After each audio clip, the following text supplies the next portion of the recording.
नमस्कार, आप देख रहे हैं 4 PM और मैं हूं अभिषेक मिश्रा। ऐसा लगता है साल 2025 भारतीय जनता पार्टी के लिए अच्छा नहीं है। खरमास के बाद भारतीय जनता पार्टी के साथ खेल ही खेल हो रहे हैं।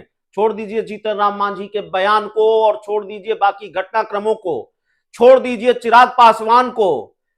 सबसे बड़ा झटका खरमास के बाद अगर किसी ने दिया है भारतीय जनता पार्टी को तो वो जेडीयू ने दिया है। ये अलग बात है कि इस झटके का क्या असर होगा वो आगे देखना होगा। जेडीयू ने, नीतीश कुमार की पार्टी ने भाजपा सरकार से समर्थन वापस ले लिया है और जहां जिस सरकार से समर्थन वापस लिया है वो सरकार घिरी हुई है, हिंसा के मामले में बैकफुट पर है। और नीतीश कुमार का समर्थन वापस लेना, जेडीयू का समर्थन वापस लेना बीजेपी की सरकार से जाहिर तौर पर देश भर में एक संदेश और भारतीय जनता पार्टी के खिलाफ एक माहौल कह सकते हैं। भारतीय जनता पार्टी के खिलाफ, भारतीय जनता पार्टी और जेडीयू के रिश्तों को लेकर चर्चा पूरे देश भर में एक बार फिर से शुरू होगी।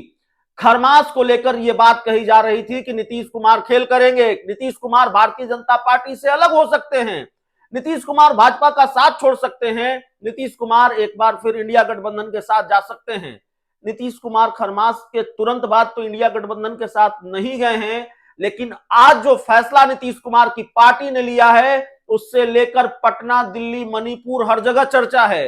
मणिपुर में बीजेपी की सरकार से जेडीयू ने अपना समर्थन वापस लिया है। आपकी स्क्रीन पर वो पत्र है, वो लेटर है जो वायरल है और खबर भी सामने आ गई है। जेडीयू ने आधिकारिक तौर पर बीजेपी की सरकार से अपना समर्थन वापस लिया है। 60 सीटों की असेंबली है, 60 विधानसभा सीटें हैं मणिपुर में और 60 में से 6 सीटें जेडीयू के पास थी और जेडीयू ने अपने 6 विधायकों का समर्थन हटा लिया है भारतीय जनता पार्टी के पास से।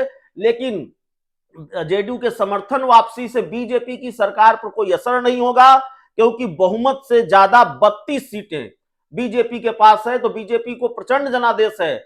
6 जो विधायक हैं जेडीयू के वो समर्थन कर रहे थे, नीतीश कुमार की पार्टी के 6 विधायक समर्थन कर रहे थे बीजेपी की सरकार को मणिपुर में, लेकिन समर्थन वापस ले लिया गया है और यह भारतीय जनता पार्टी के लिए किसी भी झटके से कम नहीं है क्योंकि मणिपुर में जो हिंसा होती रही है, कानून व्यवस्था को लेकर विपक्ष का प्रेशर मणिपुर में रहा है सरकार पर और वहां की जो एन वीरेन सरकार है वो बैकफुट पर रही है। मणिपुर में एनपीएफ के पास 5 सीटें हैं, एनपीपी के पास 7 है, जेडीयू को अप्रत्याशित तौर पर मणिपुर के विधानसभा चुनाव में 6 सीटें मिली थी, कांग्रेस के पास 5 सीटें हैं, केपीए के पास 2 विधायक हैं और जेडीयू के समर्थन वापस लेने से भाजपा की सरकार खतरे में नहीं पड़ी है। भाजपा सरकार पर कोई खतरा नहीं है, लेकिन इसका जो दूरगामी असर होगा इसके जाहिर तौर पर मायने निकाले जाएंगे। पटना से लेकर दिल्ली तक चर्चा होगी और चर्चा होगी नहीं, चर्चा शुरू हो गई है। तो सवाल यह भी है कि इसको कई चश्मे से देखा जा रहा है। भारतीय जनता पार्टी जिस तरह से हिंसा के मामले में घिरी हुई है उस मोर्चे पर जेडीयू बीजेपी के साथ खड़ी नहीं रहना चाहती। भारतीय जनता पार्टी का साथ वहां जेडीयू ने नहीं दिया है, समर्थन वापसी को लेकर बड़ा मैसेज दिया है। सीट शेयरिंग को लेकर भी क्या दबाव बढ़ाया जा रहा है भारतीय जनता पार्टी पर नीतीश कुमार की पार्टी की तरफ से, जेडीयू की तरफ से, यह भी अपने आप में एक महत्वपूर्ण सवाल है। तो जाहिर तौर पर खरमास खत्म हुआ और खरमास के पहले तक हम चर्चा करते रहे खेल होगा खेल होगा, और ये जो खेल है ऐसे ही खेल बिहार में बड़े खेल की वानगी साबित होते हैं, ऐसे ही छोटे छोटे खेल से बिहार में बड़ा खेल होता है। हम दूसरे राज्य की बात कर रहे हैं, हम मणिपुर की बात कर रहे हैं कि मणिपुर में जेडीयू ने समर्थन वापस लिया है। याद कीजिए दूसरे राज्य में ही एक घटना हुई थी, बिहार से हजारों किलोमीटर एक दूसरे राज्य में एक राजनीतिक घटनाक्रम हुआ था और उसका कितना बड़ा असर बिहार पर हुआ था। अरुणाचल प्रदेश में जनता दल यूनाइटेड के 5 विधायकों को बीजेपी ने तोड़ा था, अपनी पार्टी में शामिल कराया था और फिर उसका क्या दूरगामी परिणाम हुआ बिहार में यह भी बताने की जरूरत नहीं है। बिहार में जेडीयू भाजपा से अलग हो गई और अगर अलग हुई तो उसका एक महत्वपूर्ण कारण इसको भी बताया कि आप बिहार में हमारे साथ मिलकर सरकार चला रहे थे और अरुणाचल प्रदेश में हमारे विधायक तोड़ रहे थे। तो देखिए, बिहार की राजनीति के लिए आज एक बड़ा घटनाक्रम साबित हुआ है।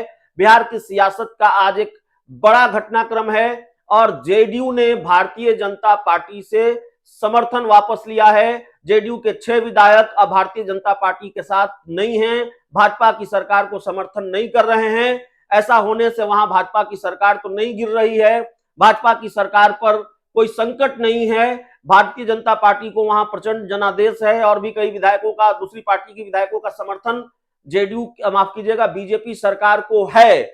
लेकिन इसका दूरगामी परिणाम होगा और जाहिर तौर पर इसके मायने निकाले जाएंगे। और उसके बाद ये खतरा भी कि अगर नीतीश कुमार ने एक सरकार से समर्थन वापस लिया है तो फिर कोई गारंटी नहीं है कि दूसरी सरकार से वो समर्थन वापस नहीं लेंगे, बिहार में वो खेला नहीं करेंगे। अभी खेल वाली स्थिति भले ही बीजेपी को न लगती हो, लेकिन ऐसे छोटे छोटे खेल बड़े खेल की वजह बनते हैं। मैं आपको बार बार कह रहा हूं, और ये सारी चीजें संयोग नहीं हैं। अभी हाल में कई तरह के संयोग बिहार की राजनीति में देखने को मिले हैं।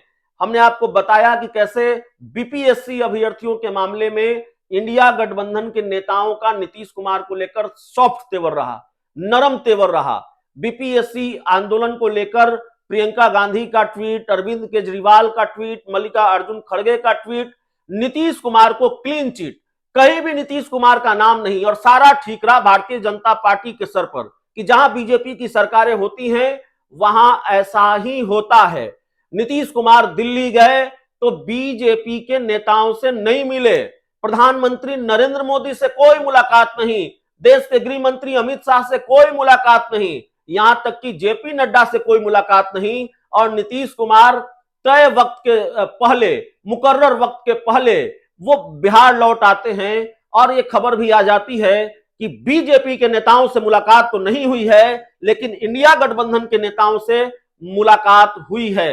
अब हुई कि नहीं हुई, लेकिन जाहिर तौर पर जिस तरह से घटनाक्रम सामने आ रहे हैं और आज जो कुछ भी हुआ है, भाजपा की सरकार से नीतीश कुमार का समर्थन वापस लेना, जेडीयू के विधायकों का समर्थन वापस लेना, जाहिर तौर पर यह एक बड़ा घटनाक्रम है। और कहीं 2025 के विधानसभा चुनाव से पहले बिहार में वो बड़ा खेल न हो जाए जिसकी चर्चा लगातार हो रही है, जिसका अंदेशा लगातार जताया जा रहा है। बहुत बहुत धन्यवाद।